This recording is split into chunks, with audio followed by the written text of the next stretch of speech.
Eh bien bonjour à tous, bonjour messieurs. Bonjour. Bonjour. Salut Franck. On va faire le nouveau podcast Polaria, on va parler de l'intelligence artificielle, mais aujourd'hui on va parler un peu plus d'écologie, donc sujet important dont beaucoup de personnes parlent, et on va le voir au travers de l'intelligence artificielle. Mais avant de commencer, je vais vous laisser vous présenter rapidement, comme d'habitude. Commençons par la gauche. Tiens, Martin. Martin Toussaint, je suis associé chez Polaria et je m'occupe de la partie formation principalement. Ouais, Victor Jourdain, je suis doctorant en droit de l'intelligence artificielle et juriste chez Polaria. Ok. Et du coup, Alexis Lowal, et je suis directeur général et directeur commercial de Polaria Technologies, qui est l'éditeur logiciel de Polaria. Ok. On va commencer comme d'habitude par un petit jeu, les amis. Alors d'habitude, on commence par quel jeu, pour ceux qui sont déjà venus? Je crois que le dernier c'était. Attends, c'était il y a un Je moment. sais plus, ça fait Quel tellement longtemps. comédien. C'était il y a longtemps. Quel Je crois comédien. que c'était des gens qui disaient un truc, il fallait dire si c'était eux ou l'IA. Exact. C'est Mais ça là, ce qu'on va faire, c'est Quelle qu'on mémoire. on va faire vrai ou faux projet sur l'intelligence artificielle. Ok. Donc un projet, est-ce que c'est un vrai projet d'IA ou non? Voilà. Ok. Ou est-ce que c'est un Ok. faux projet d'intelligence artificielle? Alors, je vais essayer de me mettre comme ça parce que Je je ne vois que regarderai les pas, je ne yeux regarderai pas. Franck. de Alexis et Victor sont très, très vifs. Alors, c'est vrai que je vois que j'ai la vue qui baisse. Il existe installer des capteurs d'émotion sur les arbres pour savoir quand ils ont soif. Vrai ou faux Des projet? capteurs d'émotion? Vrai ou faux projet sur l'intelligence artificielle? Moi, j'avais déjà vu des projets où tu pouvais... ils écoutaient l'émotion des plantes à travers, je pense, des fréquences vibratoires. Et donc, je dirais que c'est vrai. Ouais. Je pense que c'est un vrai projet. Alors, l'émotion des végétaux, je suis pas sûr que ça soit une réalité. Ouais. Après, On revient sur un podcast sur l'écologie. ouais, non, mais c'est Tu dis qu'ils ont pas d'émotion, du coup. Bravo. non, Eh ben c'est la fin de ce non, podcast. Donc, le vivant n'a pas d'émotion. les besoins naturels, je pense que c'est possible. Après, j'ai aucune idée si c'est vrai ou faux. Et l'émotion, je sais pas. Attends, faut t'engager là. Faut dire oui ou non. Oui ou non Vrai ou faux? Je pense que c'est faux. Martin, Moi, je dirais que c'est vrai. pour quelle raison? Parce que, alors je sais pas si c'est l'émotion, mais en tout cas, des capteurs qui pourraient tester T'as vu, lui aussi, il dit si pas d'émotion. un végétal a je sais pas, un besoin d'irrigation ou d'eau, ça me paraît pas déconnant. Je dirais oui. Eh bien, c'était faux. Il existe bien des capteurs pour mesurer l'humidité ou le stress hydrique des plantes, mais parler d'émotion est une personnification extrême, fun à imaginer, mais Oui, pas d'accord. encore réaliste scientifiquement. Commence bien. Pour Ah. commencer. Scientifiquement, ouais. Bon, ok, d'accord. Allez, deuxième projet. Créer une IA pour prédire les zones où les moustiques, transmetteurs de maladies, prolifèrent à cause du réchauffement climatique. Oh, bah, ça, oui, moi je dirais que c'est vrai. Ouais, moi aussi. Enfin, et si c'est pas vrai, c'est possible. En C'est tout fort cas, probable. c'est dans Moi, je dirais le oui. c'est dans le domaine du possible, moi, je dis. Ok. Ouais. Pour créer une zone, tu as dit? Non, pour Euh, mesurer. Ouais. À mesurer. Pour prédire les zones où les moustiques prédire les zones, transmetteurs de ok. maladies prolifèrent à cause du réchauffement Ah climatique. oui, c'est vrai, ouais, je pense. Eh bien, c'est vrai, ce genre de projet existe déjà. Des chercheurs utilisent l'IA pour modéliser la propagation des moustiques porteurs de maladies comme la dengue ou le paludisme en fonction des données climatiques. Ouais, ça me paraissait aussi assez logique. Remplacer les éboueurs humains par des robots autonomes pour optimiser la collecte des déchets et réduire l'empreinte carbone. Victor. Alors, toujours possible, mais je pense pas que ça existe encore. Ok.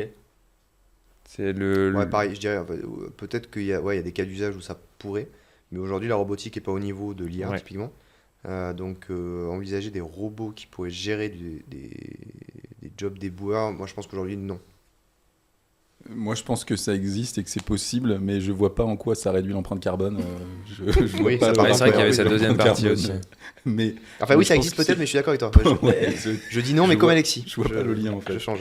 Toi, t'es un copiteur, toi. Non mais il a raison, donc je m'inspire. Bon, vrai, plusieurs villes, notamment en Asie, testent des robots collecteurs de déchets et l'argument écologique est parfois mis en avant. Optimisation des trajets, énergie propre, etc. Voilà, Ok. au point. Hein. Dernier projet, faire tourner une IA pour qu'elle nous dise combien d'IA on peut se permettre écologiquement. Ah, c'est très méta là, hein, c'est très très méta. Bon, ça oui, Tu penses que oui? je pense que oui. C'est de l'autosurveillance. Ça paraît pas, Ouais, non, oui. Ouais. Ouais, utiliser l'IA pour raisonner sur notre empreinte carbone avec l'IA, ouais. Faudrait peut-être même une IA pour savoir quelle IA on utilise pour savoir combien d'IA. Ouais, bah, tu peux en Après, on faire s'en des sort boucles, plus. hein. Faux. L'idée est très méta. Une IA qui évalue l'impact écologique d'autres IA, lol.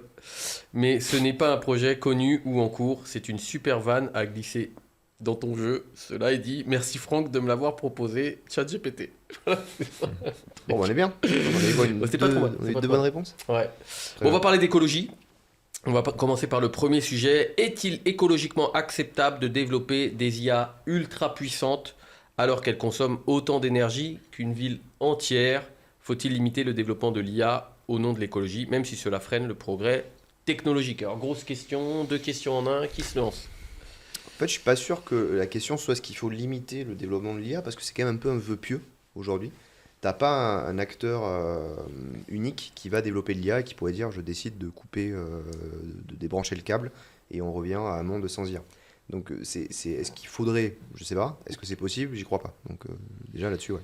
Moi je pense que le vrai enjeu c'est plutôt comment est-ce qu'on fait pour développer des IA qui sont les plus adaptés aux cas d'usage qu'on veut traiter et qui du coup sont optimisés pour traiter ces cas et donc vont avoir une empreinte environnementale moindre que des IA plus puissantes, plus grosses, qui elles vont beaucoup plus polluer. Tu prends ChatGPT aujourd'hui, tu lui poses la question, je sais pas, tu prends la dernière version, tu lui dis c'est quoi la recette d'une tarte, bah, il va te la donner, mais ça aura une consommation importante par rapport à une recherche Google ou par rapport à l'utilisation d'un modèle d'IA plus petit.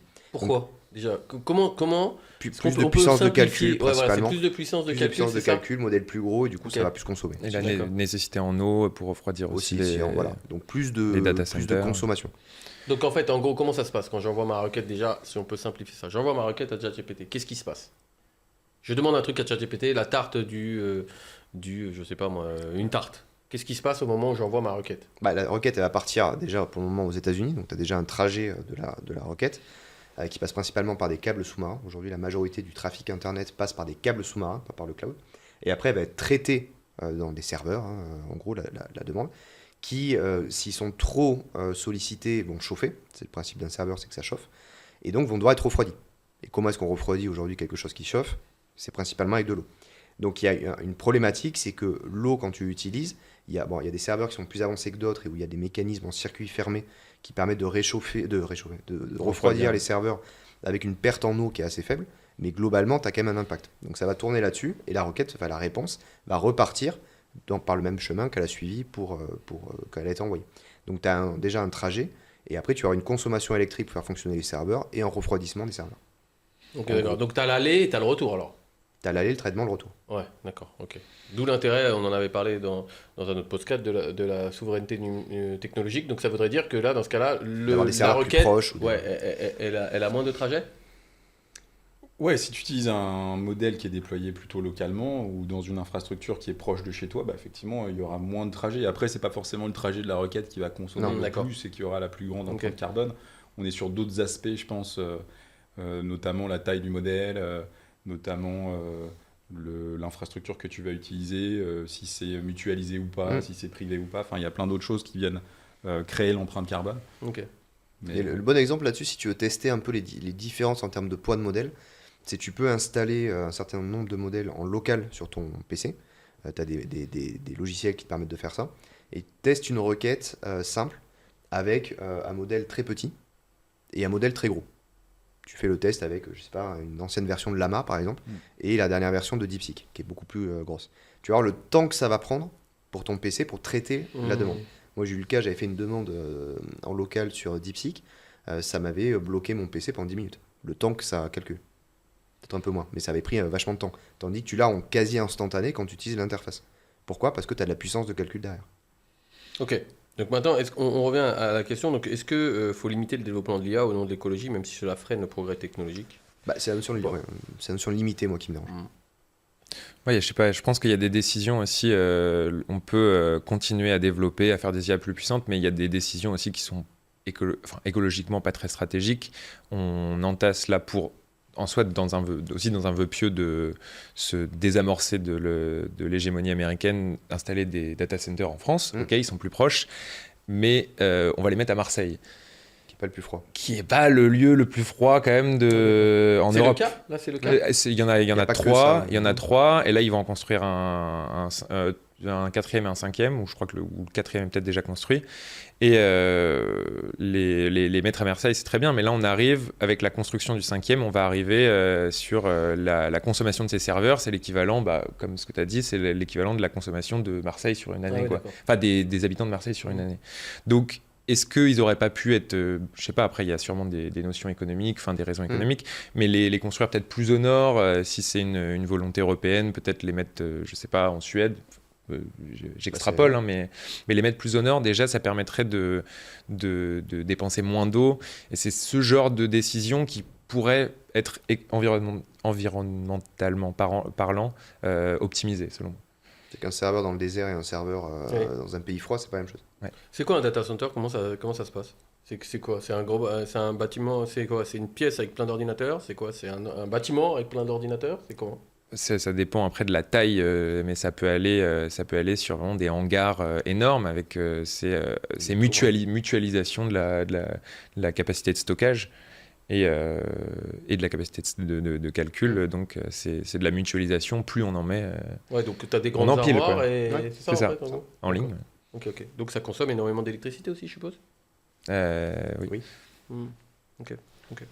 Donc, tu penses quoi par rapport à cette question, Alexis? Parce que je t'ai pas Ça entendu sur le truc. ça consomme de l'électricité, mais oui, mais là on parle pas seulement de l'électricité qui est consommée pour délivrer l'intelligence artificielle, mais pour délivrer tous les services qu'on utilise au quotidien, tous les jours, à travers ces infrastructures. Donc on a déjà ces infrastructures qui sont déjà existantes, c'est sûr qu'on les renforce et c'est sûr qu'il y a une augmentation en cours de ces infrastructures et des investissements qui sont faits dedans avec l'IA, mais c'est juste la continuité d'une tendance qui était de toute façon déjà en cours à ces niveaux-là. Après, effectivement, y a des acteurs, notamment OVH Cloud par exemple, qui travaillent beaucoup sur l'optimisation de ces infrastructures pour faire en sorte que elles consomment dans une juste mesure l'électricité nécessaire pour faire tourner les machines. Donc, je pense que les personnes qui sont derrière ces infrastructures, elles ont quand même vraiment conscience de la ressource que ça demande. Déjà d'une part parce que plus ça demande de la ressource, plus ça coûte de l'argent. Donc je pense que c'est quand même l'une de leurs préoccupations principales, que ce soit de l'électricité ou éventuellement de l'eau, mais surtout je pense de l'électricité. Donc je pense qu'ils travaillent beaucoup sur l'optimisation déjà de ces infrastructures en termes de consommation de la ressource. Après on va peut-être y revenir, mais je pense que c'est plutôt sur la partie des usages où là il faut peut-être être plutôt vigilant parce que moi il y a un usage récent qui me vient en tête, c'est Ghibli avec les animations là où donc il y a donc OpenAI, ChatGPT qui ont fait des mises à jour par rapport aux capacités de traitement de l'image et effectivement il y a eu un effet de mode là assez récemment où tout le monde s'est mis à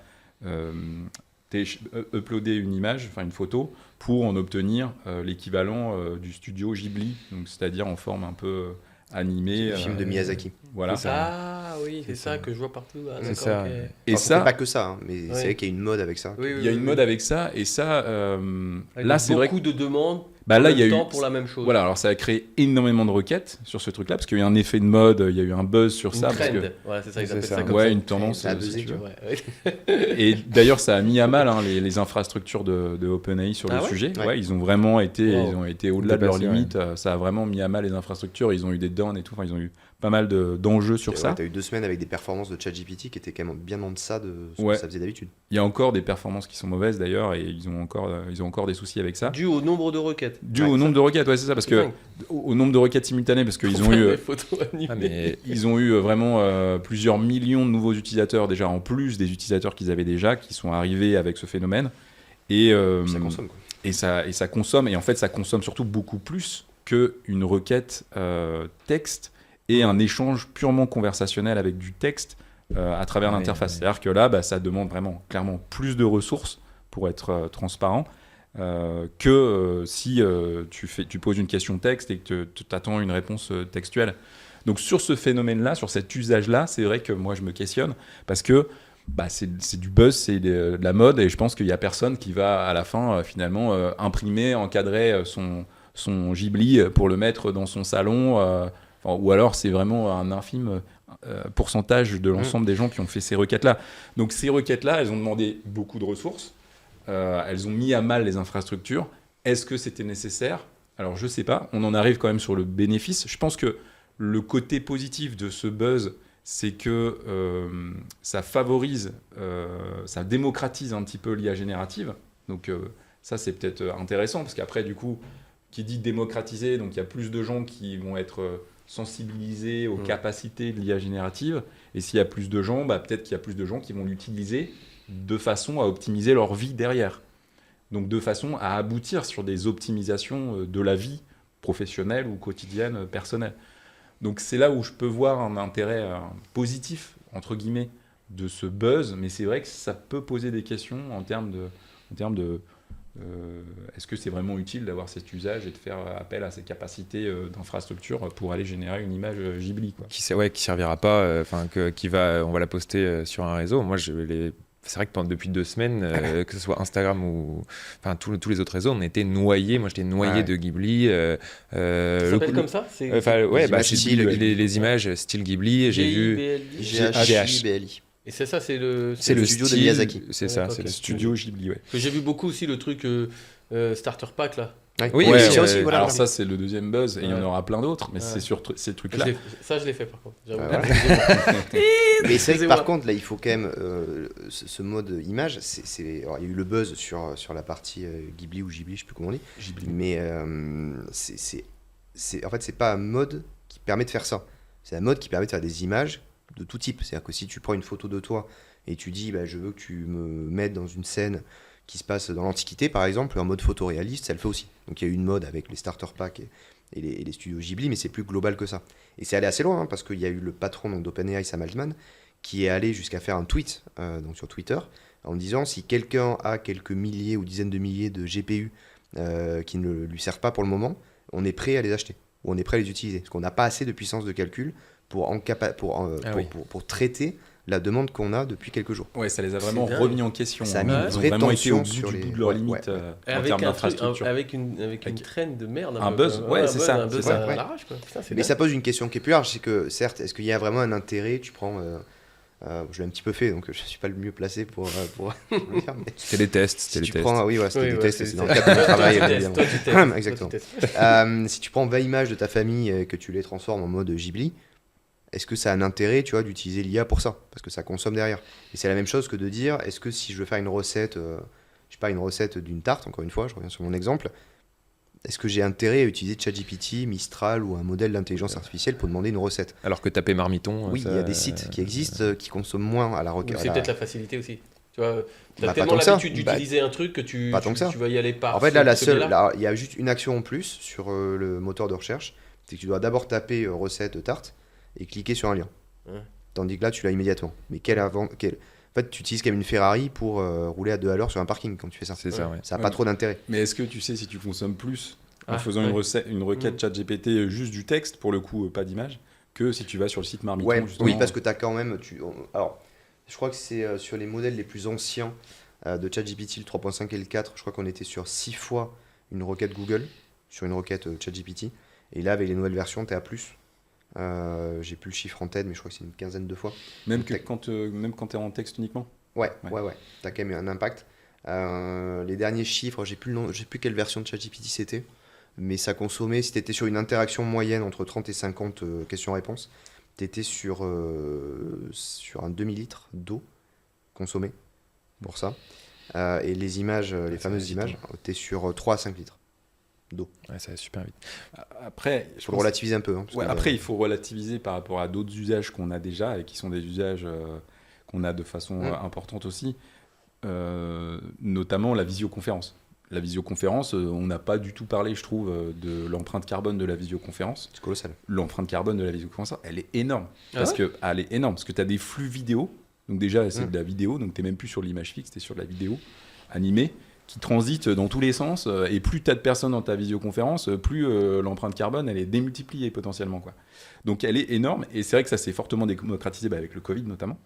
Et ce qui est une bonne chose, parce que du coup, ça a remplacé probablement des déplacements urbains et du coup une autre empreinte carbone à travers la Qui est voiture, compensée, ouais. des déplacements urbains qui pouvaient avoir des empreintes carbone. Mais c'est vrai qu'en tant que telle aussi, la visio, elle a une empreinte carbone qui est bien supérieure aujourd'hui à une requête sur le Bien sûr. chat de Mistral Bien ou sûr. sur d'autres outils. Et particulièrement si tu compares avec une requête qui reste uniquement textuelle.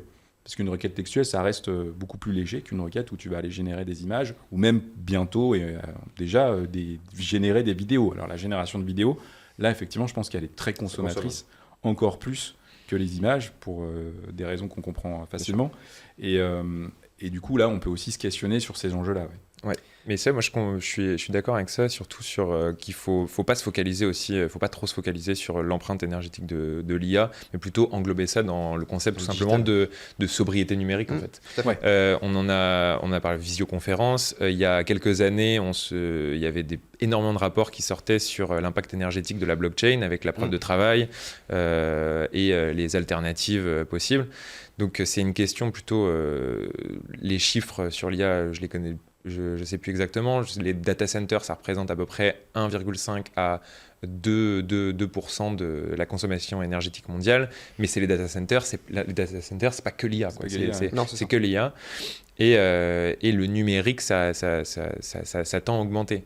Après, moi, sur la consommation énergétique, du point de vue utilisateur, parce qu'après il y a l'entraînement, il y a le stockage, tout ça, mais du point de vue utilisateur, je pense qu'il y a peut-être un enjeu, pas d'interdire, mais de plus de transparence, de dire vous voulez créer une image, ça va, parce que j'ai l'impression que les gens ne savent pas en fait combien les gens ne savent pas. Les gens ne savent pas. Même s'ils le savaient, est-ce qu'ils le feraient? Déjà, si on leur dit, c'est un site un peu plus. C'est comme le message sur les paquets de cigarettes. C'est un peu la même chose, quoi. Tu vois, est-ce que ça mais vraiment... t'as quand même... au moins, c'est en connaissance de cause. Là, maintenant, parce que le prix du paquet a augmenté. Non, mais c'est vrai. Oui, mais maintenant, qui ne sait pas que la cigarette, c'est dangereux? Oui, c'est vrai. Il y a plusieurs décennies, c'était pas le cas. Il y avait quand même une époque où l'argument sur la cigarette, c'était quand même beaucoup...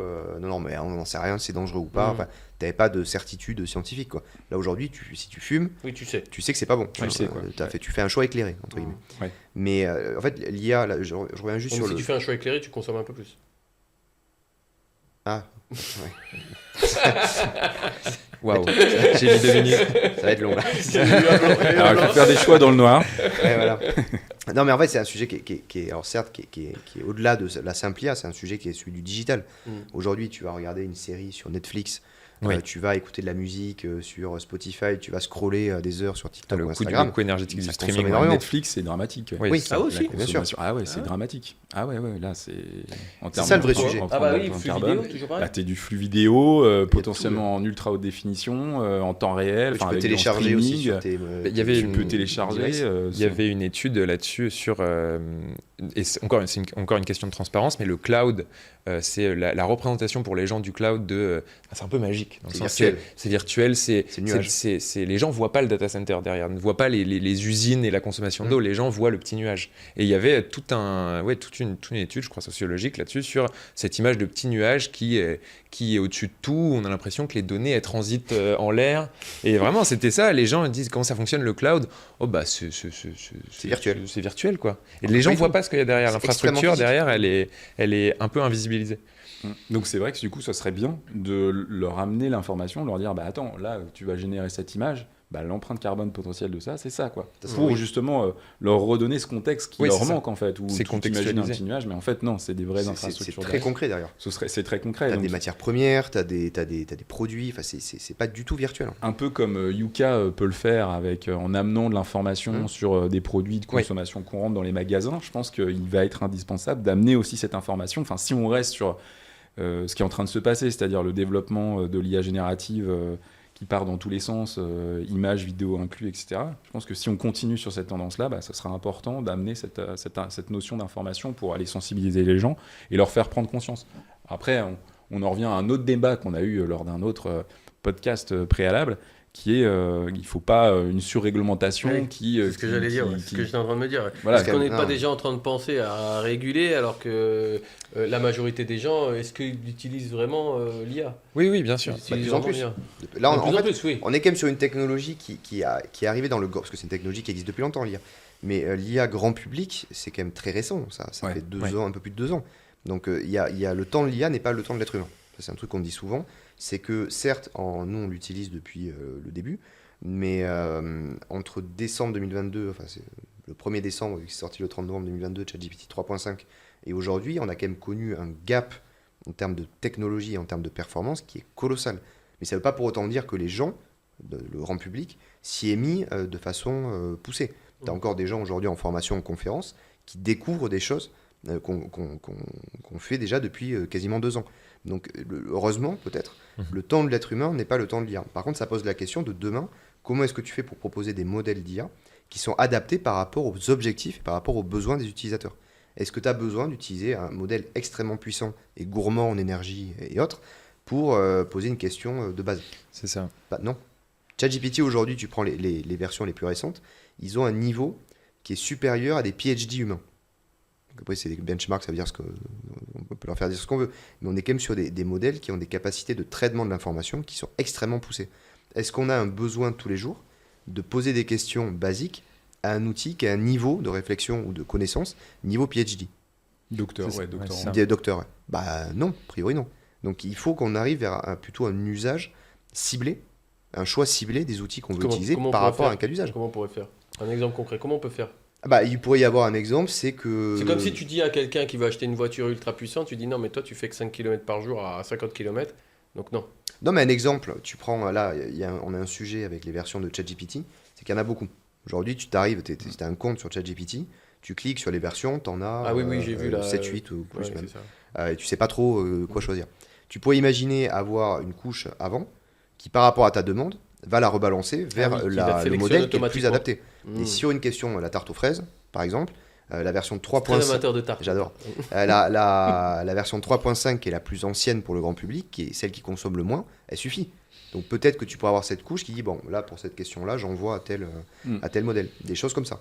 Nous, sur Polariatech, on répond à ces enjeux-là, justement. Donc on a une interface qui propose en fait différents modèles, avec des modèles qui peuvent être adaptés à différents cas d'usage. Donc on adapte vraiment le modèle et le poids du modèle, la performance du modèle, etc. au cas d'usage, pour faire en sorte justement de pas utiliser un modèle qui est complètement inapproprié par rapport à un cas d'usage. Par rapport à la demande. Ok. En parlant des géants de la tech qui développent les différentes intelligences artificielles, est-ce qu'ils se sont de vrais alliés de la transition écologique ou ses principaux ennemis déguisés? Parce qu'on sait aussi qu'il y a toujours, comment on appelle ça, c'est le greenwashing, c'est ça? Greenwashing, ouais. Il y a un peu le discours officiel, puis il y a un peu en off. Donc, peut-on vraiment faire confiance à des intelligences artificielles écolo quand elles sont conçues par des entreprises qui cherchent avant tout le profit? Oui, je pense que... Alors, oui et non. Enfin, tu veux... Non, vas-y, je t'en prie. En fait, je pense qu'il y a quand même une réalité dans l'IA et dans le digital qui est pas celle qu'on a connue dans l'industrie, par exemple. C'est qu'il y a une corrélation entre l'empreinte environnementale et le coût. Énergétique. Non, le coût. Ah, oui, C'est-à-dire qu'aujourd'hui, si tu veux utiliser un modèle qui est très performant, il va beaucoup polluer, enfin beaucoup par rapport à d'autres, et tu vas devoir payer cher. Si tu utilises un modèle plus petit, il polluera moins et tu vas payer moins. Donc en fait, tu as un alignement entre le coût d'utilisation et le coût environnemental. Ce qui est assez rare dans l'histoire quand même économique. Ce qui veut dire qu'il y a un intérêt des géants de la tech et des utilisateurs à aller de plus en plus vers des modèles qui sont parfaitement adaptés à leurs besoins et donc les mieux calibrés pour répondre à leurs besoins, donc avec un coût d'utilisation, un coût environnemental qui sera plus faible parce que aligné par rapport aux besoins et donc au coût économique. Excuse-moi Alexis, je t'ai sauté dessus. Non, non, attends, vas-y. Non, je te rejoins, Martin, sur ce que tu dis, je te rejoins à 100%. Je pense qu'il faut prendre encore plus de recul, entre guillemets, malheureusement. Pour ma part, je pense que tant qu'il n'y a pas une notion d'empreinte carbone, tu vois, qui est associée à l'argent, aux devises, à l'euro, au dollar, et à toutes les devises qui existent sur Terre, je pense que tant qu'on n'associe pas vraiment une empreinte carbone à notre argent, on a un problème, quoi. Parce qu'en réalité, on crée énormément d'argent tous les jours à partir de rien, et que cet argent, il se convertit en actions qui ont des empreintes carbone, quoi, bien réelles. Alors que nous, on a créé ça à partir de rien, quoi, littéralement. C'est vraiment ce qu'on fait tous les jours, quoi, et on le fait particulièrement avec l'endettement et la création de la dette, en fait. Et donc, je pense que fondamentalement, c'est d'abord ça qu'il faudrait, au nom de l'humanité, qu'il faudrait qu'on arrive à apporter des solutions sur ces enjeux-là. Et si on mettait en place des vraies solutions sur ces enjeux-là, là, de fait, cette question-là, ça ne serait plus une question, en fait, parce que du coup, ce serait les intérêts de ces entreprises, des entreprises qui développent des modèles d'IA ou ou des technologies dans l'intelligence artificielle seraient alignées par rapport aux enjeux de l'empreinte carbone. Aujourd'hui, s'ils cherchent uniquement le profit pour le profit, c'est vrai que ça peut créer un désalignement. Donc après, ça va dans la continuité de ce que tu dis, mais je pense qu'on a intérêt à pas seulement se questionner sur se dire ok, l'IA elle a une empreinte carbone qui peut être négative, c'est plutôt se questionner avec plus de recul en se disant mais est-ce que c'est pas l'ensemble du système économique et monétaire qui a une empreinte carbone qui est problématique potentiellement. Et c'est, je trouve, ça qu'il faut réussir à repenser, reconcevoir. Il y a des applications, je l'ai déjà dit, mais comme Yuka ou d'autres types d'applications qui vont dans ce sens-là, et je pense qu'il faut qu'on aille encore plus loin dans ce sens-là, à travers plutôt des initiatives, je trouve, individuelles et privées que des initiatives publiques, parce qu'en général, ça marche mieux si c'est des personnes dynamiques qui le font. Donc moi, je suis super favorable pour aller vers ça, quoi. Ouais, et il y a... Après, c'est un exemple qui ne prouve pas une réalité, mais sur une autre technologie, sur la blockchain par exemple, on avait eu la démonstration quand Ethereum avait changé en gros son mode de preuve, quand le fonctionnement de la blockchain était passé en preuve d'enjeu, sans expliquer, il avait changé en gros son mécanisme, et ça avait été divisé par 99% de la consommation énergétique. Alors c'était un switch qui était possible par le fonctionnement de la blockchain, ce qui n'est pas forcément possible, en tout cas je ne le connais pas, par le fonctionnement de l'IA, mais peut-être en mutualisant des ressources, tout ça. Il y a toujours des possibilités. Après, là, effectivement, il y a un alignement des deux, du coût et environnemental et économique. C'est ça. Et il y a ça, et ensuite, il y a aussi une autre distinction à faire, que même dans les rapports sur les coûts énergétiques, qui ne sont pas forcément les chiffres qui sont mis en avant, mettent pas tant la lumière sur cette différence. C'est la différence entre le coût énergétique, dans le sens combien d'électricité on va dépenser, et l'empreinte carbone. Parce que si tu dépenses énormément d'électricité, mais que tout sort de panneaux solaires et d'éoliennes, par exemple, on n'est pas sur la même chose. Et des fois, je trouve qu'il y a une sorte de trouble. Les deux données l'empreinte carbone et le coût énergétique sont balancés au même niveau, alors que c'est pas du tout la même chose. C'est quelque chose qui dépense énormément d'énergie, mais où toute l'énergie est verte, entre guillemets, pose beaucoup moins de problèmes que... C'est qu'un data center avec des panneaux solaires, c'est pas la même chose qu'un data center avec une centrale à charbon qui produit. Mais c'est pas d'ailleurs là-dessus sur l'aspect énergétique, parce que c'est plutôt ça pour moi l'enjeu, plus que l'aspect en eau. J'ai expliqué pourquoi juste après, mais sur l'aspect énergétique, quand on regarde bien ce qui se passe au niveau des GAFAM depuis quelques temps, il y a un mouvement qu'on retrouve chez Amazon, chez Google et autres, qui est d'aller vers des investissements dans ce qu'on appelle les centrales nucléaires modulaires, donc des petites centrales nucléaires qui produisent de l'énergie, donc sur le même format que les centrales qu'on connaît, et qui décident d'acheter, du coup, pour venir alimenter en énergie leurs propres infrastructures. Donc il y a un vrai sujet aujourd'hui d'énergie. C'est-à-dire que si des acteurs privés se disent il faut absolument que j'arrive à une forme d'indépendance énergétique par rapport au système, c'est qu'il commence à y avoir des vraies tensions à ce niveau-là. Et j'entendais parler, je sais, il faudrait avoir un peu plus de recul dessus, mais tu pourrais très bien imaginer avoir dans les prochaines années des périodes de consommation où tu peux aller sur l'IA ou sur des produits digitaux à certaines heures et pas à d'autres, pour justement venir fluidifier le réseau électrique. Là, le vrai sujet pour moi aujourd'hui, il est plutôt sur la production d'énergie. Mais il y a un truc, moi, je me pose la question, c'est quand on reparle de la requête du consommateur sur, par exemple, ChatGPT. Il envoie sa requête, donc ok, j'ai compris, ça a une empreinte carbone. Mais par rapport à quoi, en fait? Par rapport à quoi on la compare? Parce que s'il demande la même chose, mais il va appeler, on prend un exemple simple, je dois fabriquer un design avec ChatGPT. Ouais. Au lieu, donc j'envoie ma requête et elle est traitée via ChatGPT. Mais on dit oui, ça a un coût énergétique de temps, ou l'empreinte carbone est de temps. Mais il faut la comparer aussi par rapport à si j'avais pas ChatGPT. C'était fait sans. Ouais, oui, bien sûr. parce que donc quelle est l'échelle? Parce que des fois on va se dire ouais, ça coûte cher. Enfin, je sais pas si on peut dire comme ça coûte cher au niveau de l'écologie ou au niveau de l'empreinte carbone. Mais comparé à quoi en fait? Ouais, ça c'est une très bonne question.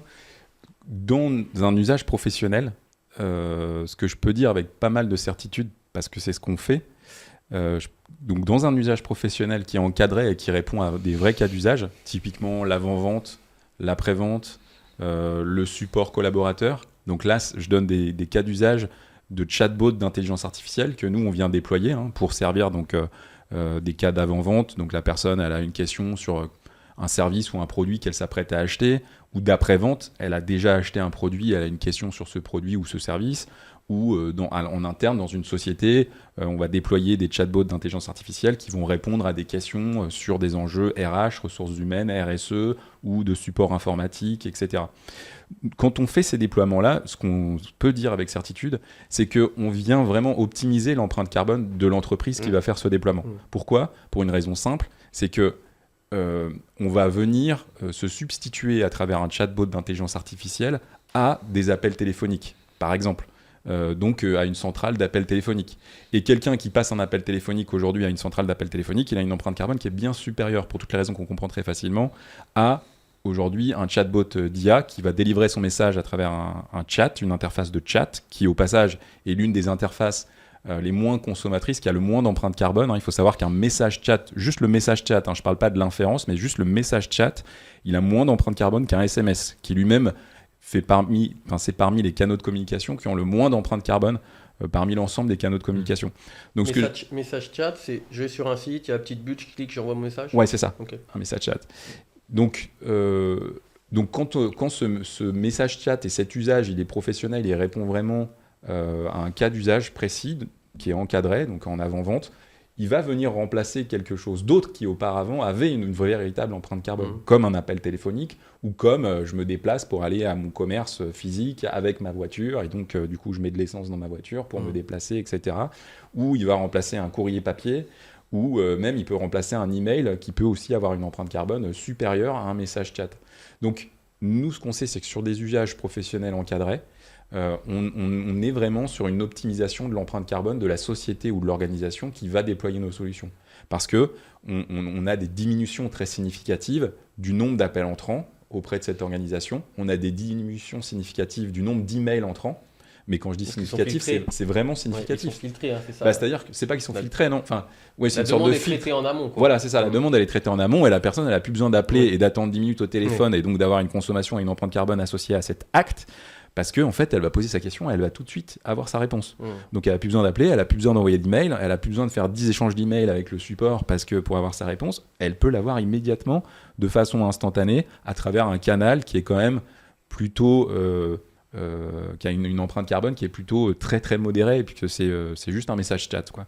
Et ça, du coup, on sait que ça a un impact vraiment significatif sur l'empreinte carbone des organisations. Et c'est pareil quand on fait des déploiements de chatbots en interne au sein d'une organisation.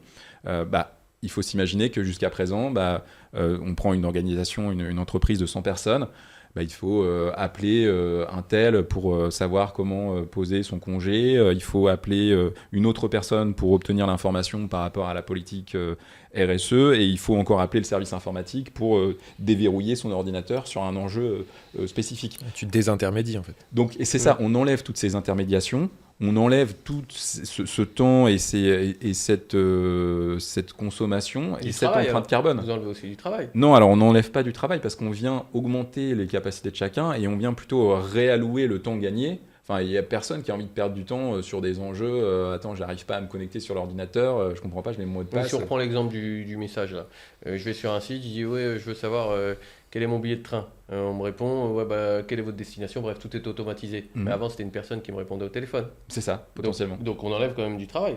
Ça veut pas dire que tu enlèves du travail. Ça c'est un autre sujet. Là, tu me mets sur un autre sujet. Oui, parce qu'en fait, là où je veux en venir, c'est que. Oui, le dérapage. Il veut se faire déraper à tout prix. Parce qu'en fait, à la fin, moi, je ferai une conclusion simple. Ok, on automatise des choses. Ça permet de fluidifier le truc, on a moins d'empreinte carbone, mais il y a moins de gens qui travaillent. Alors attends, parce que le travail, il y a une empreinte carbone. Parce que tu as des tâches complémentaires d'ailleurs. En fait, non mais tu as raison, de souligner, c'est hyper important. Si tu enlèves l'être humain, il n'y a plus d'empreinte carbone. Alors, ça c'est une façon de voir les choses aussi. Si on veut vraiment plus d'empreinte carbone, on ne fait plus d'enfants et on aura plus d'empreinte carbone. Le problème est réglé. Le problème est réglé. Non mais tu as raison de souligner. C'est là où c'est super important de se dire l'intelligence artificielle, il faut la mettre au service du vivant. Et je dis le vivant parce que je voudrais pas seulement dire l'humain, il faut la mettre au service du vivant, notamment de l'humain. Mais il faut la mettre il faut pas que elle nous remplace. On veut pas qu'elle nous remplace. On veut qu'elle soit à notre service. Et donc ça, c'est important de concevoir les choses comme ça et d'envisager les choses comme ça et de les encadrer de cette façon-là, de façon à ce qu'elles soient au service du vivant et pas l'inverse. Donc on veut pas qu'elle remplace des jobs. On veut qu'elle soit à notre service, au service des humains. Et ce qu'elle fait plutôt, c'est qu'elle refait gagner du temps, elle redonne du temps. Justement, si ton job, c'était, je sais pas, de la comptabilité dans cette entreprise, t'évites de perdre du temps avec des soucis informatiques sur ton ordinateur, qui n'est pas ton job. Par contre, ça va te permettre de passer plus de temps sur ton job de comptable et peut-être avec tes clients ou tes fournisseurs. Donc, on redonne du temps à forte valeur ajoutée à tous les métiers en réalité. Et je pense il est important de préciser que il faut qu'on le déploie dans une logique de service, rendre service. C'est vraiment essentiel. Et sur une dernière chose comme ça sur l'emploi, en fait, tu perdras jamais totalement de travail là-dessus. Parce que il y a notamment dans les derniers rapports, le IA Safety Report là, pour l'IA Summit, et il soulignait que un des choses que l'intelligence artificielle n'arrive pas encore à faire, c'est répondre sans aucune erreur. Donc le contrôle humain, c'est encore quelque chose de super important. Donc il faudra toujours un last check, mais vaut mieux que pour un comptable, son travail, ça soit de vérifier et de se concentrer sur les opérations compliquées que l'IA n'arrive pas à faire et de vérifier si le bilan et le compte de résultat tient la route, que de l'établir. Et ça, je pense que c'est pas inhérent à l'IA, même avant. Cyril l'avait souligné, c'était de dire est-ce que avant l'invention de la calculatrice, on faisait peut-être pas du boulier, mais on calculait. Si. Il a connu le boulier, lui. Mais ça nous a pas rendu.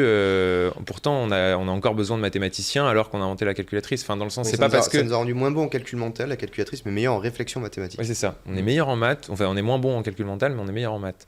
Et donc, c'est pas tant qu'on aura toujours besoin d'un humain pour checker, pour vérifier. Et en fait, l'idée, c'est que nous, ça nous augmente derrière. C'est attends, j'ai pas compris. C'est ça nous facilite. On est moins bon en calcul mental, mais on est meilleur en maths. C'était resté là-dessus. Non, parce que j'étais en train de me dire, j'ai dit, c'est quand même la base des maths, c'est le calcul, quoi. Non, en fait, ce qu'on a fait, c'est qu'en gros, imagine un problème de maths. Ouais. T'as une partie de réflexion. La réflexion mathématique. Sur le problème. Ouais. En fait, c'est quoi? T'as deux tâches. T'as le fait de calculer des opérations et de réfléchir à comment tu vas mettre en place ces opérations pour répondre à un problème. Et le fait d'inventer la calculatrice, ça nous a permis alors pas automatiser, mais de faciliter la partie calcul, sur laquelle on passait du temps et de l'énergie mentale pour résoudre les calculs. Et on a plus de temps, du coup, pour se concentrer sur la réflexion. Donc on est monté en compétence sur la tâche à plus forte valeur ajoutée, et on a perdu en compétence sur la tâche à plus faible valeur ajoutée. Ça revient à ce que disais tout à l'heure, Alexis. Exactement. La boucle est bouclée. Ouais, super intéressant. Jusqu'où on peut accepter le coût énergétique de certaines applications de l'IA au nom de leur rentabilité économique? Sujet délicat. Ouais. Et comment on peut le faire d'ailleurs? En fait, c'est pas un sujet que... Tu peux redire? Jusqu'où peut-on accepter le coût énergétique de certaines applications de l'IA au nom de leur rentabilité économique? En fait, comme on a dit, le point, c'est que plus une solution est puissante, plus elle va consommer. Et donc, plus elle va coûter cher, finalement. Donc, en fait, encore une fois, il faut vraiment garder en tête que pour le moment, les modèles qu'on voit, tu as une corrélation entre leur impact pour la planète et leur coût économique. Donc, en fait, la tendance, c'est plutôt au fur et à mesure d'arriver à une optimisation de la taille des modèles, en tout cas de leur utilisation, pour aller vers moins de coûts économiques et donc vers moins de coûts environnementaux. Donc, c'est plutôt ça, ça peut être plutôt vertueux.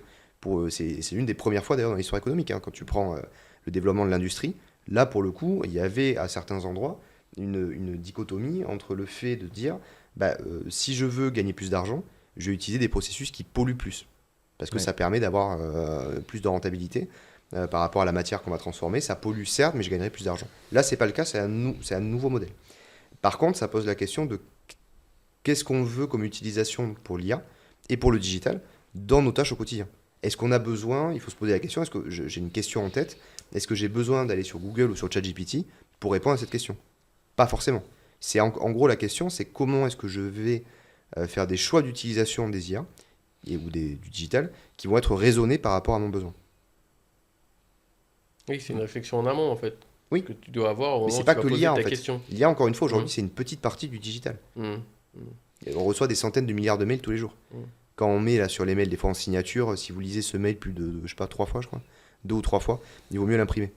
C'est vrai que consulter un mail, ça pollue. Ça, quand tu cliques sur un mail dans ta boîte mail, ça envoie une requête. Donc tu as un impact. Si tu t'amuses à cliquer 10 fois sur un mail sur ta boîte mail, tu vas consommer. C'est pas unique. T'as des trucs. Aussi. Mais du coup, c'est un autre type de problème. Quand tu acceptes les cookies des sites internet, tu consommes. Ouais. Mais là, sur la question de la rentabilité économique, elle est moins l'enjeu, il est moins sur l'utilisateur final que sur le développeur de l'intelligence artificielle. Mais là-dessus, et même si on revient à ça, moi je sais pas à quel point ce que j'avais vu de ChatGPT 3, je crois que ça avait, pour l'entraînement de 3.5, c'était 500, je dirais pas les ordres de grandeur, mais entre ChatGPT 3.5 et 4, le rapport en émissions de CO2, c'est x10 pour l'entraînement. Pour l'entraînement. C'est pour ça qu'on ne le fait pas tous les jours. C'est pour ça qu'on ne le fait pas tous les jours. Mais donc après, j'ai plus les données là-dessus. Mais c'est vrai que se demander s'il n'y a pas un switch à faire de modalités. Après, je ne sais pas exactement sur l'entraînement comment on pourrait faire, mais des modalités pour baisser ce coût, peut-être sur des données plus spécialisées. Est-ce qu'on réentraîne? Est-ce qu'on répète pas quand on entraîne? Est-ce qu'on réutilise pas des choses qui existent déjà? Après, je pense qu'il faut le comparer au global. C'est-à-dire que certes, si ça augmente de 10 fois le coût environnemental quand tu l'entraînes, c'est pareil, c'est ce que tu disais tout à l'heure, si tu le compares à quoi? Parce que 10 fois, ça paraît énorme, dit comme ça. Oui. Et c'est beaucoup. Dans le cas de l'IA, quand tu entraînes de l'IA, ça consomme beaucoup d'énergie. C'est quoi quand tu entraînes de l'IA? Ça veut dire quoi? Quand tu entraînes un modèle sur des nouvelles formes de données. Donc c'est pas nos requêtes. Non, c'est à à des dates précises. Oui, d'accord. On fait progresser le modèle par rapport à l'utilisation de nouvelles données. C'est lors de la création du modèle lui-même. Ah, d'accord. Voilà. Et ça, on le fait une fois. Le dernier entraînement de ChatGPT, je crois que c'était 2023 maintenant. C'était fin 2023. Non, dès qu'ils sortent un nouveau modèle. Oui, il y a eu nouveau, mais la dernière version qu'on utilisait, elles étaient entraînées en date de début 2024 ou 2023 de mémoire. Donc c'est pas tout le temps qu'on le fait. Donc c'est à quoi tu le compares? Ok. Puis surtout, quel est le bénéfice aussi derrière? Parce Oui, que bien derrière, ça entraîne quand même énormément de bénéfices, de création de valeur. Ça permet à plein de gens d'optimiser tout un tas de processus qui auraient eu auparavant une empreinte carbone aussi différente. Donc c'est ça qu'il faut voir aussi, c'est le bénéfice quand même que nous apporte cette technologie. Quel est ce bénéfice sur l'humanité, quel impact il a? Et je pense qu'il y a deux grandes façons de voir les choses. Soit on se dit, on va utiliser l'IA générative malgré son impact, entre guillemets, pour potentiellement sauver l'humanité ou tirer l'humanité par le haut et apporter plein de progrès positifs, significatifs sur l'humanité. Soit l'autre scénario un peu pessimiste, c'est de se dire ça va avoir une empreinte carbone tellement importante que ça va nous entraîner encore plus vite Ça dépend de au quel fond. côté tu regardes en fait. Ouais, ça dépend si tu regardes le verre à moitié plein ou à moitié vide, mais oui. Voilà, je pense qu'il nous appartient du coup de faire les bons choix pour faire en sorte que, au contraire, on ne tire que des bénéfices et des choses super positives. Après, je pense qu'il y aura toujours des aspects un peu négatifs.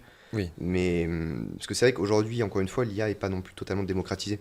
Tu as beaucoup de gens qui utilisent ChatGPT, mais ils envoient une requête par semaine, tu vois, ou une requête par semaine. Donc c'est pas ce type d'utilisation qui pose problème. Si demain tu as un effet rebond et que l'IA est utilisée dans tout ce qu'on fait au quotidien, ça va s'accélérer. Avec là forcément ça va exploser. Donc c'est vraiment tout l'enjeu, c'est d'arriver à avoir un usage raisonné de l'IA. Oui, et je dis, il y aura une place aussi, si on retourne sur le côté utilisateur, il y a une place aussi, notamment dans ce qu'on fait, en formation, sur l'idée de quelqu'un qui découvre ChatGPT. Moi, je l'ai fait quand j'ai commencé à tapoter dessus. Avant d'avoir une requête, d'avoir une réponse, un output qui te plaît, t'en fais 10, environnementalement parlant, je vais dire écologiquement parlant parce que j'arrive pas à le prononcer, mais tu l'as fait 10 fois, quoi. Tu l'as fait 10 fois, alors que la formation, notamment sur le prompt, réussir à obtenir le plus rapidement possible la réponse qui te convient, ça évite de le faire 10 fois et d'avoir consommé 10 fois la réponse. Donc c'est vrai que... Donc faites des formations, c'est ça que tu dis? Bonne pub, instant pub. Ouais, ça va, vous l'avez fait au début. Pour plus d'informations. Vous l'avez fait au début. Mais oui, c'était... Bon, après, moi, c'est pour ça que je parlais des modèles. C'est est-ce qu'il faut, sur la question écologique, est-ce qu'à la fin, on fait tout... Est-ce que la question, on l'a fait entièrement reposer sur le consommateur? Non. Ou si... Non, mais encore une fois, je pense que tu vois, aujourd'hui, quand tu prends ChatGPT, Tu utilises ChatGPT, tu payes $20 par mois. Tu as un abonnement classique. Imaginons, toi et moi, Franck, on a le même abonnement. Moi, je l'utilise 400 fois par jour. Et toi, tu l'utilises 10 fois par jour. À la fin du mois, on va payer la même chose. Toi et moi, on aura payé $20. Sauf que moi, j'ai une utilisation beaucoup plus importante que la tienne. Donc, qu'est-ce que ça pose comme problème? C'est que derrière, je coûte beaucoup plus cher, moi, en tant qu'utilisateur, à OpenAI. Parce qu'il faut beaucoup plus faire fonctionner le modèle pour moi que pour toi, alors qu'on paie la même chose. Donc, il y a un vrai intérêt pour tous ces acteurs, alors peut-être pas tout de suite, mais dans un second temps, à avoir des modèles qui vont être les plus adaptés par rapport à la consommation qu'on va en avoir, par rapport à l'usage qu'on va en faire. C'est-à-dire une sorte d'abonnement en fonction de Alors, ton je utilisation. sais pas, ça peut être ça. Non, mais ils le font déjà en fait. L'abonnement pro, ouais. Non, mais même sans l'abonnement pro, si tu parles de cet abonnement à $20, tu as des limites en réalité. Tu peux pas aller faire justement tes 400 requêtes. Alors, si tu peux, mais en version plus limitée. Alors c'est plus limité, où tu vas avoir aussi des limites temporelles, quoi. Une fois que tu en auras fait une, enfin 5 d'affilée, je dis n'importe quoi, la 6e, ils vont te faire attendre en fait. Ah oui, d'accord. Donc ils ont déjà mis en place. Disent, ça Oui, ils te le disent. ils te disent. Ils ont déjà mis D'accord. en place des processus qui vont dans ce sens-là. Donc parce qu'effectivement, ils ont. Mais tu peux quand même continuer à l'utiliser. Hein. Quand tu repasses en version limitée, tu passes en 3.5 et dis tu fais autant de fois que tu veux jusqu'à telle heure. C'est libre. Mais justement, ça rejoint parfaitement ce que je dis, c'est que tu peux continuer sur des modèles plus limités, plus simples. Et puis tu as même le cas quand tu as, de la perturbation sur le réseau, on va dire, parce que tu as des serveurs un peu surchargés. Les utilisateurs gratuits qui ne paient pas, ils sont très très limités tout de suite. Okay. Parce que c'est aussi un peu la variable d'ajustement. Donc, j'ai pas les stats, mais ce serait intéressant de voir combien il y a d'utilisateurs payants et gratuits de ChatGPT. Je sais pas si on est une majorité de payants. Je pense pas. Et il y a combien d'utilisateurs aujourd'hui de ChatGPT? C'est plusieurs centaines de millions là maintenant, je crois, par semaine. Ouais, plusieurs centaines. Mais quand ils disent utilisateurs, c'est des gens qui se connectent et qui utilisent au moins une fois. Ouais, parce qu'après, parce que après, comme tu disais tout à l'heure, tu as le nombre de demandes. Est-ce que c'est un vrai utilisateur, quelqu'un qui l'utilise une fois par mois ou quelqu'un qui l'utilise 10 fois par jour? C'est compté comme un utilisateur unique. Mais après, c'est vrai que tu as des variations au niveau du volume d'utilisation, c'est sûr. Après, c'est des nuances, quoi. Si tu parles des utilisateurs actifs ou pas forcément des utilisateurs actifs. C'est comme n'importe quoi, en fait. En tant que boîte, tu ne vas pas mettre sur le même pied d'égalité quelqu'un qui utilise une fois ton service par jour et une fois quelqu'un qui l'utilise une fois par mois, quoi. Surtout que là, les données elles vont être un peu différentes parce qu'il y a les données tu vas directement et tu mets ta requête. Il y a les personnes qui ont un compte, il y a les personnes qui payent. Ça fait beaucoup d'accès différents. Il y a plusieurs données. C'est pas pour des réseaux sociaux, c'est plus simple parce que t'as ton compte, ça fait une personne, quoi. Il n'y a pas d'utilisateur qui n'a pas de compte, d'utilisateur qui a un compte mais qui est gratuit, d'utilisateur qui est payant. Il y a plusieurs données. Compliqué. Et petite parenthèse, le Ghibli, pour revenir dessus tout à l'heure, il faut quand même se dire que il me semble qu'ils ont eu plus de nouveaux utilisateurs, qu'à la création, qu'au lancement de ChatGPT initialement. Donc ils avaient quand même atteint 100 millions en 2 mois. Ouais, ils avaient atteint 100 millions en 2 mois, mais ils n'avaient jamais eu le taux de création de nouveaux utilisateurs qu'ils ont eu là avec Ghibli. C'est dingue, c'est incroyable. T'imagines, c'est comme si c'est un deuxième lancement en fait presque pour eux. Quoi. On sait d'où est parti ce truc-là, d'où c'est parti? En fait, je crois, c'est pas Sam Altman. Non, je veux dire, tu sais, le truc Ghibli là. En fait, je crois que c'est quand ils ont lancé la fonctionnalité. J'ai un doute, mais je crois que c'est Sam Altman qui avait posté une photo de lui en mode Ghibli, non? Ah ouais, comme ça. Bon, en tout cas, quelqu'un l'a fait, et ça a pris à partir de ça. Je sais plus si c'était quelqu'un d'OpenAI ou autre, mais ça a fait un phénomène après comme les starter packs. À noter que ça pose une question sur l'empreinte carbone, mais ça pose aussi une question sur le droit d'auteur d'ailleurs. Oui. Et là, on a notre le moment Victor. Non, mais oui, bah c'est selon l'article. Non. 430. Par contre, on n'a pas 3 heures Victor podcast. Non, évidemment. Bah après, que ce soit l'environnement ou les auteurs, encore la grande question, c'est les externalités négatives, mais ça vaut pour toutes les technologies. Hein. Et pour le droit d'auteur, oui, bah là, Miyazaki, il est un peu furax, globalement. Il aime pas trop l'IA déjà à la base. Déjà de base, il aime pas parce que c'est ça. Son travail, c'est l'animation, c'est vraiment le fait main. Il a toute son équipe, enfin pas fait main, mais c'est dans le sens il a toute son équipe. C'est un savoir-faire quand même qui développe depuis. Antipodes un peu de l'IA, quoi. Il en avait parlé, il avait fait une interview dessus, il disait c'est une catastrophe. Non, parlons de ce truc-là. Non, de l'IA avant. Ça lui est tombé sur le coin de la figure. Oui, c'est ça. Mais il est jamais été. Il s'est fait rattraper, quoi. En réalité, c'est peut-être que c'est meilleure qu'il a détecté qu'il aimait pas.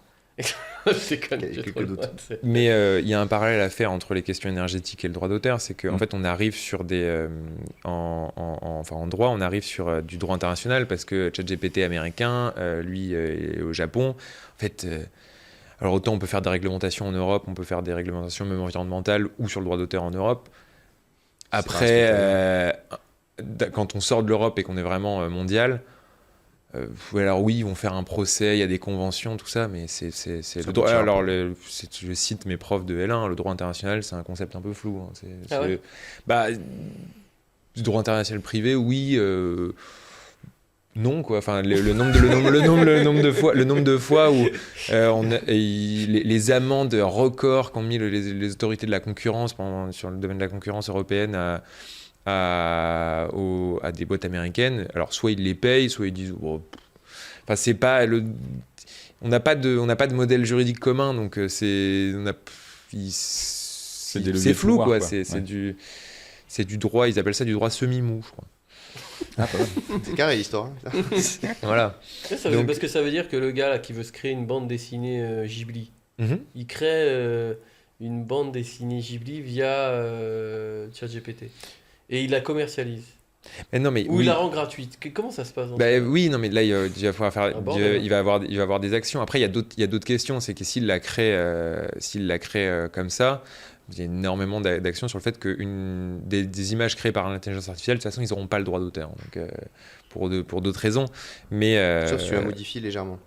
oui, alors, Ah oui, ça- tu prends quelque chose qui existe vraiment, par exemple une de ces pages de son manga, et tu modifies légèrement, là le droit d'auteur. Non, c'est si tu fais générer quelque chose par l'intelligence artificielle, tu génères 10 images pour la 10 BD. images par exemple, et ensuite tu les retravailles par Photoshop. Et là, tu vas avoir un détail, tu vas pouvoir segmenter que telle partie c'est ton travail humain que tu as réalisé sur Photoshop, et ça va pouvoir être protégeable. Mais après, on arrive sur Wow. des. C'est quoi la limite du coup? Est-ce que si tu changes un pixel, ça marche?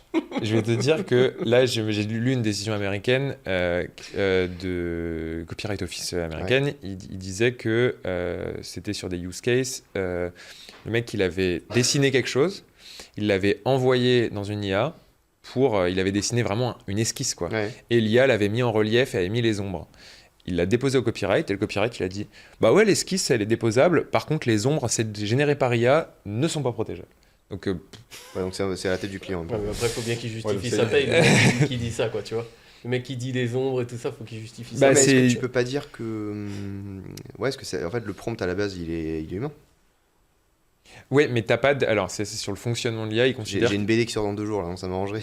il considère que il y a pas de entre l'auteur du prompt et si t'es auteur du prompt, t'es pas auteur de la réalisation finale parce que il y a trop d'aléas si ça se trouve, tu vas peut-être décrire exactement cette pièce que tu veux. Alors moi, je veux Il y aura toujours un truc différent. il y a toujours dans un le truc produit. et puis ça se trouve, il va te mettre je sais pas, un mec avec un pull rouge posé là. C'est pas toi qui as décidé de le mettre là. Il y aura toujours un aléa et il considère que l'aléa surpasse ton empreinte dans l'œuvre. C'est vrai que tu vas avoir un nombre de procès colossal, là, parce qu'il y en a plein des mecs qui ont fait Il ça. y en a un qui est passé là. Il y a Donc c'est un peu comme le torrent téléchargement illégaux. Ah oui.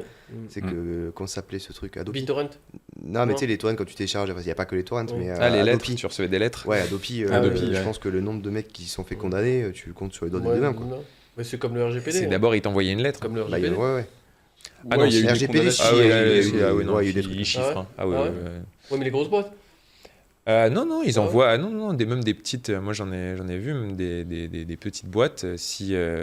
En fait, après, le RGPD, c'est que c'est l'utilisateur, la personne concernée, donc la personne dont appartiennent les données, qui peut faire un signalement. Ça remonte jusqu'à la CNIL en France, et après la CNIL, peut-être pas pour un, mais s'il y en a plusieurs, elle va peut-être faire.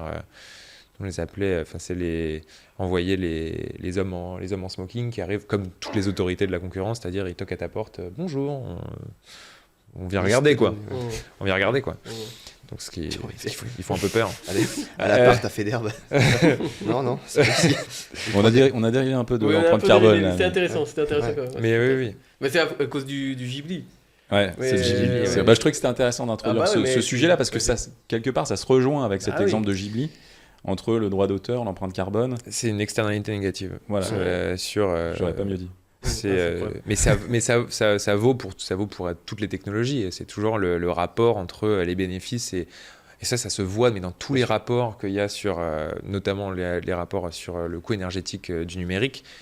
C'est toujours, l'introduction, elle est toujours structurée de la même façon. C'est globalement, on a quand même l'impression que les effets positifs surpassent les effets négatifs, mais il ne faut pas minorer les aspects négatifs. Et tous les rapports introduisent littéralement avec ce template de phrases c'est bien, mais attention.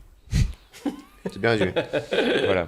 Et tu parlais des cookies. En quoi les cookies, ça a une empreinte carbone puissante? Non, alors c'est pas forcément les cookies eux-mêmes qui ont l'empreinte carbone, c'est cette loi qui demande à tout le monde, dans certaines conditions, parce que c'est pas tout le temps le cas en réalité, mais l'approbation de l'utilisateur pour accepter les cookies. Et le fait d'afficher la pop-up pour accepter les cookies, ça implique une consommation énergétique, etc. Et donc une empreinte carbone, de la même façon que tu vas ouvrir un mail, de la même façon que tu vas naviguer sur un site internet, ça doit être des millions et des millions. Et ça, comme ils l'ont systématisé et qu'ils demandent à la majorité des sites de le mettre sous certaines conditions, et que c'est toute l'Europe, etc., l'empreinte carbone, elle est massive de ce truc-là, quoi. Donc, c'est vrai qu'il y a aussi une réglementation parfois qui joue à l'encontre de l'empreinte carbone, et on n'en parle pas suffisamment. Et on devrait en parler beaucoup plus, parce qu'on devrait avoir déjà une réglementation beaucoup plus fonctionnelle, on l'a dit par ailleurs, avec des applications plus fonctionnelles qui fonctionnent mieux, mais aussi qu'elles tiennent compte aussi de l'empreinte carbone, cette réglementation. Parce que si c'est pour nous mettre une nouvelle réglementation qui en plus amplifie l'empreinte carbone d'un truc déjà existant, ça n'a plus de sens, quoi. Et là, c'est quand même vraiment le cas. Donc, oui, parce que toutes les pop-up qu'on a à chaque fois qui nous demandent de dire oui ou non, c'est énorme. Et si la vraie écologie consistait justement à renoncer à certaines technologies comme l'IA? Bon, on a un petit peu parlé juste avant, mais si on peut peut-être compléter. Est-ce qu'au bout d'un moment, on doit se dire, effectivement, c'est notre utilisation, mais comme un peu les gens qui choisissent de vraiment se couper complètement... un petit peu. Mais c'est une question qui est beaucoup plus large que ça. Ça interroge sur notre rapport à la technologie et au progrès technologique. Si tu veux revenir à une écologie parfaite, tu reviens à l'époque de la préhistoire, quelque part. Parce que là, tu avais une empreinte environnementale qui était bien moindre, tu n'avais pas la technologie qu'on connaît, tu n'avais pas l'électricité, tu n'avais pas... Tu n'avais pas le confort. Non, mais il y avait d'autres problèmes, c'est sûr. Mais tu n'avais pas le pétrole, tu n'avais pas tout ça. C'est sûr que le progrès a amené beaucoup de problèmes. Et tu vivais jusqu'à 24 ans aussi. Comment ? Et tu vivais jusqu'à 24 ans aussi. Donc on serait tous morts. C'est vrai. Mais en fait, c'est ça la question, c'est que oui, la technologie, le progrès technologique amène des défis, amène des problèmes pour l'environnement. Moi, je pense que c'est un vœu pieux de dire il faut arrêter l'IA, parce qu'en fait, si tu arrêtes l'IA, il faut arrêter le digital aussi. L'IA, encore une fois, c'est une composante du digital. Donc est-ce que tu penses...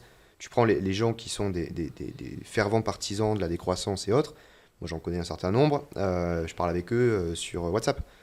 Tu vois, donc non, si tu veux vraiment assumer le truc jusqu'au bout, il faut arrêter tout ça. Envoie-moi une lettre. Oui, voilà, c'est ça. Et encore, parce que la lettre, elle va pas venir par un pigeon voyageur. Donc en fait, je pense que la vraie question, c'est comment est-ce que tu fais pour optimiser au maximum l'utilisation que tu vas avoir de ces technologies. Comment est-ce que tu fais pour monter, pour progresser en termes de conception des technologies pour qu'elles soient moins polluantes et moins nocives pour l'environnement, plutôt que de dire on ne va pas les utiliser.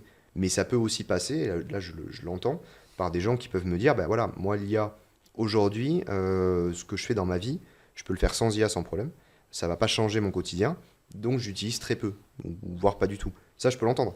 Mais en effet, quand je vois qu'il y a des gens qui passent des journées à faire des images sur ChatGPT pour rigoler, ça interroge, parce que c'est vrai que ce que ça apporte finalement, c'est quand même probablement pas ouf, mais l'impact qu'il y a derrière, il est assez réel. Donc c'est plus une question d'usage et de conception. Mais la majorité des technologies, c'est souvent le grand public qui l'utilise de manière ludique, comme le smartphone. On voit bien, le smartphone, on peut faire des milliards de choses avec, mais en général, on fait des trucs, des tâches assez simples. Donc est-ce que c'est pas ça aussi le principe d'une technologie? C'est qu'une faible partie l'utilise vraiment pour des aspects professionnels ou des aspects vraiment qui sont indispensables plutôt que des choses un peu... Après, je pense c'est pour ça qu'il y a des gens qui vont être responsabilisés, tu t'en parlais tout à l'heure, le fait d'avoir, imaginons, tu reçois un mail ou un message via un chat à la fin de la journée où il y a marqué aujourd'hui avec ChatGPT tu as consommé l'équivalent de temps qui correspond à ça, ça ou ça. Déjà, tu as une incitation à faire plus attention. Au moins, ça informe. Il y a une transparence. Ouais, voilà. Après, les gens qui voudront être responsables le seront. Il faudrait le faire pour tous les secteurs, ça, Martin. Ah bah, ouais, Tu prends ta voiture, tu prends ton machin, tu Moi, je prends suis ton pour. truc. Donc ça veut dire qu'à la fin de la journée, tu as 150 000 messages. Non, mais tu peux avoir un truc consolidé. Ouais. Non, mais Mais- c'est pour ça qu'il faut peut-être le ramener au niveau de la devise elle-même, au niveau de l'euro, au Ah, niveau oui. du dollar, etc. Tu as coûté tant. Bah non, mais d'avoir Un devoir de prise en transparence, compte, ouais. Ouais, Et pas tant que forcément. tu meurs, tu as coûté tant. Si tu te fais crémer, là, je sais pas, ça va coûter plus cher. Ah, aussi, ok, hein. si tu passes pas. Peut-être pas peut-être pas en. Mais moi, le truc de tant de carbone, tant d'émissions carbone, c'est sûr que pour beaucoup de personnes, c'est comme le cloud. Ouais, c'est abstrait. Par contre, moi, je préfère les visualisations, par exemple, les questions des litres d'eau, par exemple. Quand tu dis, Ah, ça bah, va, très bien. ça, déjà, c'est une représentation Le en matériel. consommation qui est plus matérielle. Et ça parle plus de dire que moi, tu me dis, j'ai consommé tant d'émissions carbone. Alors, oui, mais ok, il faut que je la compare Comme ça, avec tu compares à des l'avion. trucs très, très concrets. Tu vois, le ChatGPT est 3 à 5 litres d'eau là pour une image. C'est l'équivalent Attends, d'une c'est 3 à 5 litres d'eau pour une image. Ouais. requête. J'envoie Ouais. une requête, j'ai dit fabrique-moi mon image Ghibli. 3 à de- 5 litres d'eau. 3 à 5 Ouais. litres C'est d'eau. l'équivalent de une chasse d'eau. Waouh, Quand tu tires la chasse une fois, c'est entre 3 et 5 litres. c'est énorme. Une douche, c'est plusieurs dizaines de litres. Donc tu vois, ça se compare aussi à des choses qui sont... C'est ça. Une côte Plus- de bœuf, c'est mon préféré. celui-là. Côte de bœuf, à votre avis? Côte Bah, de bœuf, comment ça, ça côte de devait bœuf être maximum. depuis l'élevage et Ouais, tout. tout. Ah oui. Toute la chaîne. Je pense plusieurs centaines. hein. 7000 litres d'eau. Ah, bah, Ta voilà. côte Mais de bœuf. non. Sur toute la chaîne. Bon, alors là, on Ouais, compare des plusieurs choses qui sont milliers, pas ouais. forcément trop comparables parce que là, j'ai toute la chaîne. Et si tu génères une image de De côte de bœuf? côte de bœuf, Bah, c'est toujours 3 à 5 litres. Mais à part... Mais tu peux pas la manger. hein. Non, ça Ah, passe. si tu la génères, tu Pas manger l'imprimes ton écran. en 3 dimensions et tu la manges. Ah ouais.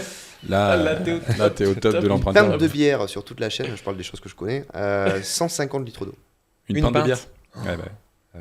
Donc tu vois, on est quand même sur des Wow. choses, quand tu compares des choses très concrètes. Ouais, mais d'ailleurs, pour faire ce comparatif, ce qu'il faut comprendre dans l'empreinte carbone, notamment de l'IA générative, c'est qu'elle est en grande partie constituée par ton support lui-même. C'est-à-dire l'ordinateur lui-même Ah bah que oui, tu le utilises, en smartphone. fait. Ah bah Ton smartphone Bah ou oui. ton ordinateur. Parce Mais- que lui-même, en fait, de base, pour être Oui. créé, il a une empreinte Oui. carbone. Et en fait, quand tu la ramènes donc au prorata à l'usage que tu as de l'IA, eh bien, effectivement, tu constates que le gros de l'empreinte carbone, en fait, c'est d'abord aussi ton support, quoi. C'est vrai qu'on n'en parle pas suffisamment non plus. Donc, avec ou sans l'IA, est-ce que tu n'aurais pas eu ton smartphone? Est-ce que tu l'aurais eu? On peut aussi se poser la question. Et si tu achètes ton support de manière à ce qu'il soit plus puissant, donc ton empreinte carbone Ah bah est plus ouais. élevée, Bah non, c'est assez mais que cool. ta requête est plus rapide. Et ça n'a pas de rapport. Ça n'a pas de rapport Si, avec ta si, requête. bah, Si. enfin tout a un rapport. Ouais. Donc, non, mais plus Après, tu si t'achètes tu- une grosse machine. Mais ça n'a pas de rapport sur l'interface. Non, ça n'a pas de Que rapport tu sur utilises un vieux l'interface. PC ou Oui. un PC ultra moderne, Hmm. tu auras toujours la même consommation hors support, Hors support. ouais. sur la connexion. D'accord, ok, d'accord. Oui, mais comme le calcul de l'empreinte carbone, il se fait sur l'ensemble de la chaîne, Ça à sera l'image plus, de ta côte de bœuf, bah, tu dois bien tenir compte Oui, de ton bien support. sûr, ouais. Donc, Wow. si, ça a un impact Mm. dessus à la fin. Quoi. Si tu achètes une énorme machine avec une tour physique, etc., machin, bah, ça aura un Tous les mecs impact. qui ont des tours de GPU, Ouais. bah, forcément, ça consomme. Ah bah, c'est clair. Mais après, même les Faire déprimer, moi, les fervents adeptes de la sobriété numérique, on a par exemple un des précurseurs en France, c'est Frédéric Bordage et son association entreprise qui s'appelle Greenit. Ils parlent jamais dans leurs recommandations, ils parlent jamais d'arrêter le numérique. Hein. Ils disent juste, sur l'utilisation, par exemple, disons pour tout le monde, votre ordinateur, quand vous pouvez, éteignez-le. Enfin, ça reste Oui. ça reste des choses comme ça. Donc c'est l'IA, c'est pas la question d'arrêter l'IA, c'est la question de dire est-ce qu'il y a des usages, c'est de transmettre des usages. Est-ce que ne pas faire 10 requêtes, entraînez-vous à faire, formez-vous pour que votre requête ça soit la bonne et que vous ayez le bon résultat. Bon, ça marche pas à chaque fois, mais c'est mieux que d'en faire 10. Hmm. Et je pense qu'il y a 15 000 autres bonnes pratiques. C'est ça, en fait. C'est plus des usages. Parce que même création d'images, en soi, la création d'images en mode Ghibli, ça a de l'intérêt quand même, ça te permet de découvrir une technologie. Mais c'est pas tant l'acte que le volume. En fait, c'est de te dire, est-ce que j'ai besoin de le faire X fois? C'est comment est-ce que tu raisonnes ton usage de la technologie. Ouais, j'aime bien moi, une illustration, parce que j'aime bien Les les métaphores. Mais non, mais il y a une belle métaphore qui en plus est sur l'IA, c'est le GPS. C'est avant le GPS, bah, tu avais une carte, tu te trompais de route, tu te perdais, tu t'arrêtais, tu redémarrais ta voiture et tu te trompais de route. C'était pas optimisé, quoi. Ton trajet n'était pas optimal, n'était pas optimisé, tu perdais du temps, etc. Donc tu consommais, ton empreinte carbone elle était nécessairement plus importante que quand tu fais un trajet qui est parfaitement optimisé en suivant les indications de ton GPS. Et après, peut-être que l'un des bons usages, c'est de se dire, bon, bah maintenant je connais la route, bon, bah, j'arrête d'utiliser mon GPS. Ah, bah oui. Donc tu auras encore moins d'empreinte carbone que si tu Après, il faut l'utilises. savoir si, à force d'utiliser le GPS, on connaît quand même la route. Non, Donc, ça, c'est vrai, ça, c'est une autre question. Mais parce que bon, ça, si c'est une route. ça facilite tellement l'usage qu'à la fin, on s'en remet entièrement à la technologie. Bah quand même, non, à un moment, si c'est une route que tu pratiques souvent, que tu es amené à pratiquer souvent, bon, bah, tu la connais, tu vas arrêter de l'utiliser. Je pense que c'est vraiment exactement pareil. Là, avec, au début, bah, tu vas faire 10 requêtes, comme tu disais, parce que tu es en phase d'apprentissage. Après, tu vas comprendre que tu peux la remplacer par une seule requête, et une fois que tu as eu l'information et qu'elle t'a répondu, bah, tu vas peut-être plus l'utiliser. Ouais. C'est vraiment comparable. Et en plus, c'est de l'IA, c'est une IA spécialisée, ton GPS. Hein, donc, c'est carrément comparable, quoi. Ok, comment peut-on concilier le développement exponentiel de l'IA avec les limites physiques de notre planète? Ce sera la question de la fin, parce que ça c'est quand même hyper important. Qu'est-ce que ce serait comme... comment vous verrez ça? Je pense que sur le point de vue utilisateur, enfin du côté utilisateur, on a bien fait le tour. On a fait le tour. Après, il y a un sujet, si on repart vraiment à l'extrême amont de la chaîne de valeur, il y a la question de l'extraction des matériaux. Parce que pour faire de la puissance de calcul, il faut des semi-conducteurs qu'on extrait en masse 70% en Chine, je crois. Là, ça c'est chinois, c'est sur le sol chinois? Ouais.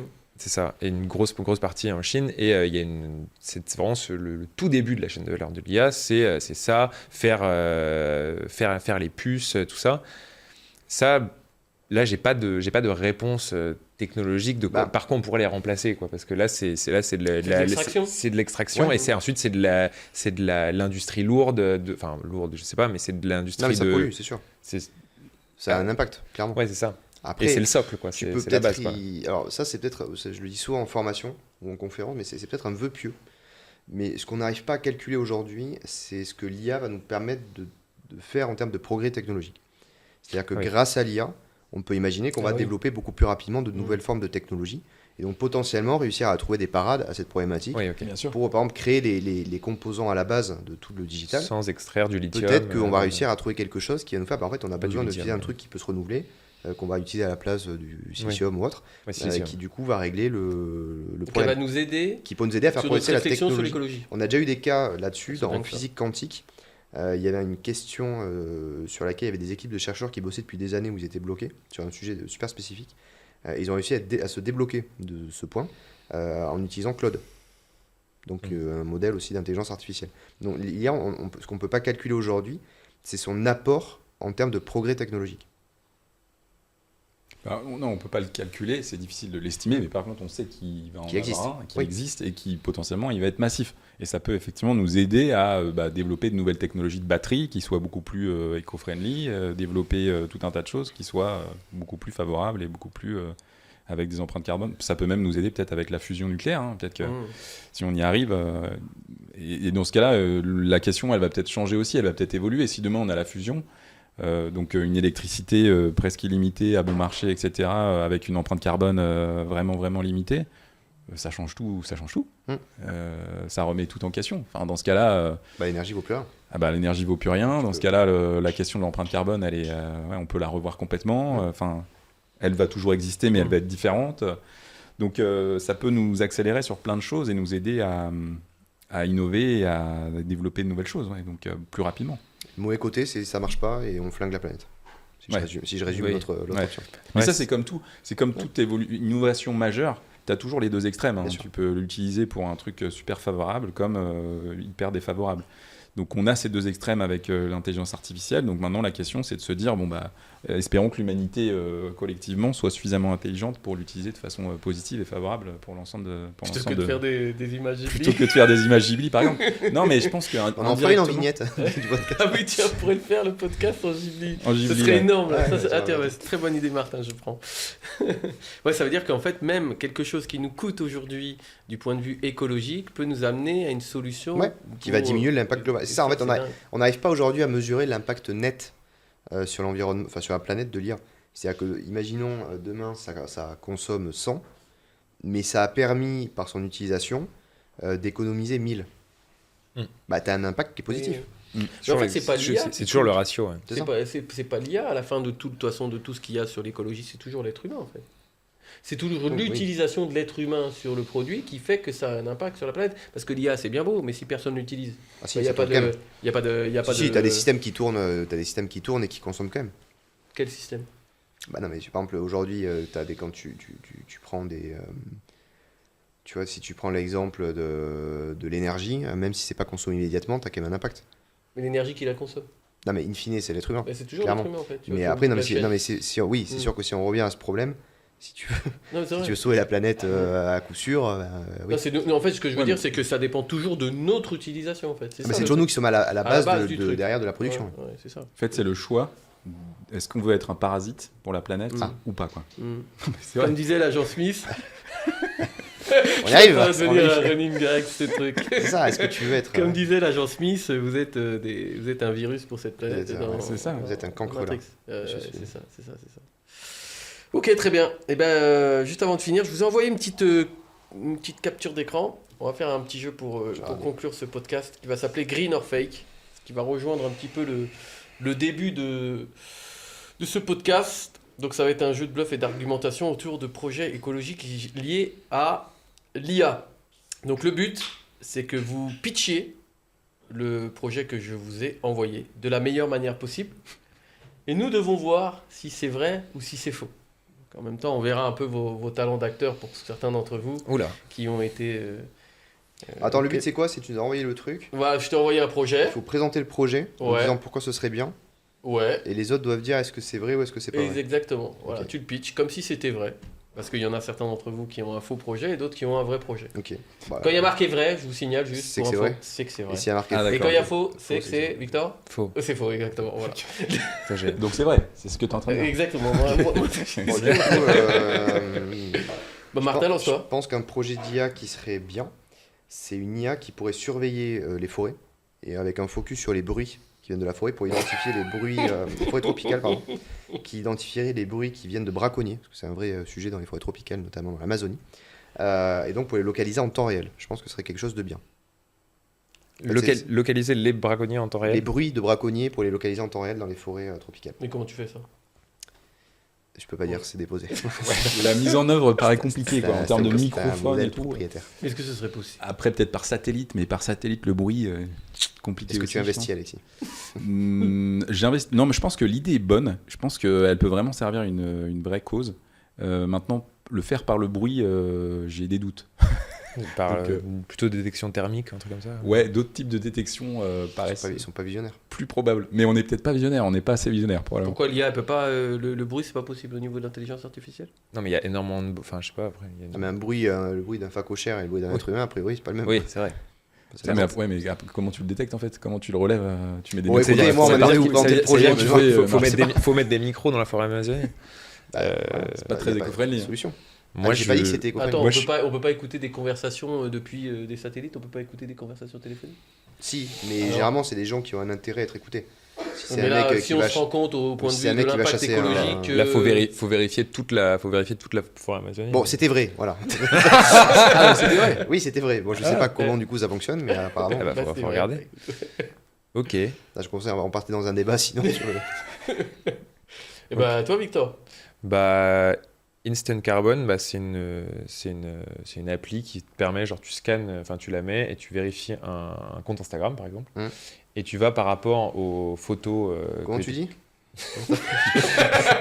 T'as pas le droit. Il a 5 millions d'utilisateurs. Les photos que tu vois sur Instagram, tu vas permettre de détecter, essayer d'estimer la consommation énergétique d'une personne. Donc par exemple, si tu vois qu'il y a 15 photos de voyage, ça on peut envisager, il a pris l'avion pour aller de tel là, surtout que tu as souvent Mais il peut analyser si c'est une vraie photo ou une fausse photo? Une fausse photo? Ah, ça, c'est une autre question. Parce que j'ai vu qu'il y a maintenant, il y a des faux jets qui se louent, et tu fais la photo dans le jet, et comme ça tu dis, je suis parti en jet. C'est pas une science exacte, mais... mais ça peut. Remarque, une IA peut détecter si c'est faux, si c'est vrai aussi, non? Après, les photos dans les jets, c'est quand même des photos dans les jets. Ouais, déjà, c'est-à-dire que Puisqu'il est pas en vol. Bon, bref. Mais moi, je pense que ça peut exister. Ça, à mon avis, c'est un peu galère parce qu'il faut quand même, tu vois, sur les voyages, il faut que tu sois en mesure de renseigner où la personne habite. Tu vois, pour que l'IA derrière calcule l'empreinte. Bah, On peut le savoir tu par dis- rapport à tes ce coordonnées que tu c'est- rentres quand tu crées ton compte Instagram. Bah non, là, faudrait que l'IA Ouais, ait faut qu'elle ait accès aux accès données à du des compte. données personnelles. Non, mais se baser sur Moi, je pense français. Je pense que ça n'existe pas. Moi. Ouais, moi je pense que ça existe. Moi, je pense que ça existe, Je moi pense que aussi. c'est une bonne idée, ça existe. Non, mais c'est une bonne idée, c'est sûr. Faudrait Ouais. les fliquer un peu plus, les gens. Ouais. On les flique Et pas. après, c'est- tu leur envoies la lettre d'Adopi là, en Les disant trucs ouverts, tac, attention. T'es quand même parti 3 jours en Thaïlande. Pep, pep. Attention. Donc, on part sur. Moi, je dis, allez, on va faire un oui. Tu fais oui, toi? Moi je fais oui. Moi, je fais non, alors moi. C'est faux. Ah ouais bah, il faut le faire. Bonne idée. Il est bon, Victor. Hein. Et il a même créé Ouais. le nom de l'appli et tout. Il est bon. Hein. À toi, Alexis. À moi Ouais. Mais toi, t'en as un ou pas? Non, j'en ai Non, pas. ça va. Ça, c'est mon intérêt, lui. Ah oui. Du coup, moi, mon projet, c'est une IA pour optimiser en fait votre menu, donc ce que vous mangez, pour minimiser l'empreinte carbone d'un quartier, donc dans une ville. Donc, c'est de faire en sorte que l'IA, elle vous donne des recommandations par rapport à vraiment vos besoins, votre morphologie, votre taille, votre âge, etc. Si vous avez des manques, des déficits de vitamines et autres, ben, elle vous fait un menu sur mesure, tu vois, c'est l'IA. Et à la fin, ça optimise du coup l'empreinte carbone à l'échelle d'un quartier et on veut passer à l'échelle d'une ville ensuite et on veut ensuite optimiser le d'un monde entier, continent. Le monde. et l'univers. C'est le projet. C'est le projet. Mais il Là, reste. c'est d'ici 2030. Moi, je pense que ça existe, ça. Parce que c'est facile. Ouais, ouais. Ça serait possible. Ouais. En fait, ça veut dire qu'en Tu gros, rentres- tu fais en sorte que ton empreinte carbone soit. Qu'on te Bah, tu nourrisse sais, le t'habites mieux à Paris. possible sans que tu coûtes le plus cher possible à la planète. En gros, tu dis à ton IA, j'habite à Paris et je mange équilibré. Donc, a priori, il va pas trop te recommander d'avocat, par exemple. Mais si t'aimes les avocats, Oui, après, tu fais ce que tu veux. Mais c'est une bonne question. Quoi. c'est une bonne question. Moi, je pense que ça doit exister. Moi, Enfin, je pense, si ouais. ça n'existe pas, en tout cas, ça me paraît pas compliqué à faire. Moi, j'y crois. Tu crois aussi? Bah, j'ai bien pitché parce que c'est faux. Ouais, c'est Ah, bon, ok. c'est bon. Il est bon aussi. Hein. Non, mais c'est pas, c'est facile à faire en soi. Après, il y a eu un petit bug sur l'univers. Je me suis dit, putain, il va loin. Il va Et après, plus loin, c'est pas ce qu'il y a. Il va vers le. Bah, il faut de l'ambition hein, quand, Ouais, quand oui. tu lances un truc. Vers l'infini et l'au-delà. Ouais, quoi. si t'as pas c'est l'ambition. ça, c'est ça. Le marché mondial est trop petit. C'est ça, exactement ça. Ouais. Bon, merci messieurs pour ce sujet. Je vous laisserai juste conclure sur une phrase sur le sujet de l'intelligence artificielle et l'écologie sur ce podcast. Donc, vas-y, Victor, si tu peux juste conclure sur une phrase simple, qu'est-ce que tu penses de ce sujet-là, de ce qu'on a vu aujourd'hui? Bah, je pense que, en résumant globalement, hein, je pense que l'enjeu, il est surtout sur une question de transparence et d'information des utilisateurs, de se rendre un peu plus compte des enjeux, que ce soit par des visuels, parce que là, on est submergé de graphiques un peu compliqués quand on va sur ces sujets-là. Je pense qu'il faudrait transmettre, être un peu plus pédagogue sur ces questions pour que tout le monde se rende compte de l'impact. Donc, en un mot, transparence. Moi, je pense que le problème de fond, c'est pas tant l'IA ni même le digital, c'est plutôt l'usage qu'on en a. Donc, il faut aller vers un usage qui est raisonné, qui est adapté par rapport à nos besoins. Ouais, moi je rejoins ce que Martin dit par rapport à l'usage. Et je pense qu'il ne faut pas oublier qu'on peut avoir vraiment de bonnes surprises à l'avenir sur les bénéfices que peut nous apporter cette technologie. Et je pense qu'on est loin d'imaginer en réalité les bénéfices que ça va nous amener. Et qu'il ne faut pas l'oublier. Je pense que c'est important de garder en tête que la révolution, enfin toutes les révolutions qu'on a connues depuis 20 ou 30 ans, l'arrivée d'Internet, l'arrivée des réseaux sociaux, etc., en fait, c'est rien par rapport aux révolutions qu'on va vivre dans les prochaines années. Et en réalité, on est vraiment en phase d'accélération sur ces sujets-là. Donc, on peut imaginer que ça nous apporte vraiment des bénéfices vraiment très, très importants. Et je pense qu'il faut garder en tête cette vision-là, tout en ayant un usage raisonné de la technologie. Et essayons aussi de faire en sorte que l'ensemble des acteurs de la chaîne de valeur soient aussi raisonnés dans leur usage. Parce que il appartient avant les usagers, aux acteurs qui sont derrière cette chaîne de valeur, nous y compris, de mettre en place, de faire des choses qui vont vraiment dans un sens responsable par rapport à ça. Ben moi je retiendrai un truc, parce que c'est le truc qui m'a fait le plus tilter, c'est que l'IA nous permet de penser à des solutions auxquelles nous ne pensions pas encore pour sauver la planète, quoi. Donc ça c'est quand même incroyable.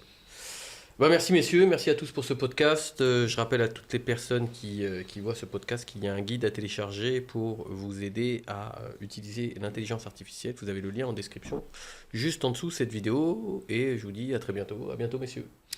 À bientôt. Merci beaucoup. Ouais, à bientôt.